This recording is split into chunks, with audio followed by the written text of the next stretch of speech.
केजरीवाल जवाब दे, कोरोना काल में आय 40 गुना कैसे बढ़ी, वीरेंद्र सचदेवा ने साधा निशाना।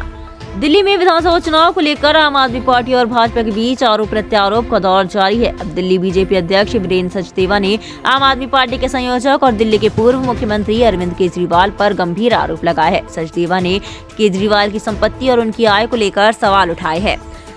आज सबने अखबारों में अरविंद बाबू के नामांकन की खबर पढ़ी, उनकी संपत्ति की जानकारी भी मिली, तो एक जिज्ञासा मन में है, हमारे भी और दिल्ली की जनता के भी। तो बहुत मामूली से कुछ सवाल है जो हम उनसे पूछना चाहते हैं। केजरीवाल हमेशा से अपने विधायक वेतन को अपनी इनकम का सोर्स बताते हैं। 2020-21 वो एफिडेविट जो उन्होंने जमा कराया आप देख सकते हैं। 2020-21 उन्होंने कोई और इनकम का सोर्स नहीं बताया है, सिर्फ अपनी सैलरी को इनकम का सोर्स बताया है। लेकिन 2020-21 में उनकी जो इनकम है वो पिछले सालों के मुकाबले जो चलती आ रही है अचानक 40 गुना बढ़ जाती है, 40 टाइम्स। और फिर 23-24 में 22-23 में वापस आती है और फिर 2023-24 में 6 गुना बढ़ जाती है। अब 40 गुना एकदम इनकम बढ़ना, उसका कोई स्पष्टीकरण नहीं है।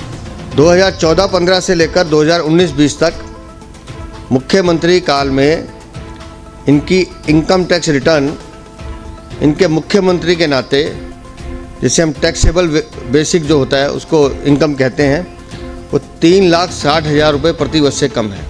एक मुख्यमंत्री की बता रहा हूँ आपको, पर ईयर 3,60,000 से कम। अब अगर गले उतरती हो तो उतरे, हमारे तो उतरती नहीं, क्योंकि जो BPL वाले भी होते हैं उनसे भी 5 लाख से कम का वो सर्टिफिकेट मांगा जाता है 1 साल का। ये तो 3,60,000 दिखा रहे हैं, इतनी भी नहीं दिखा रहे, उससे भी कम दिखा रहे हैं, 2.5 लाख पौने 3 लाख के आसपास। 2012-13 में दिखाई है 2,05,000, 2013-14 में 2,07,000, 2014-15 में 7,42, फिर 15-16 में 2,46, फिर 2,45, फिर 2,58, फिर 2,81, फिर 1,57 पे आ गए। और फिर 2020-21 जिसका मैं जिक्र कर रहा हूँ, ये सीधा सीधा पहुँच जाता है 44,90,400। 1,57,000 से सीधा 44,90,700। और उसके बाद फिर आते हैं 1,62 पे, नुकसान हो गया, फिर 1,67, और फिर जिन दिनों ये योगा और गीता पढ़ रहे थे अचानक फिर 7,21,000 हो जाती है। 2020-21 44 गुना कैसे बढ़ गई, 44,90,040। 2020-21 वो है जब हम दिल्ली की जनता अपने अपने घरों में कोविड में छुप के बैठे थे, एक एक दाने के लिए मोहताज थे।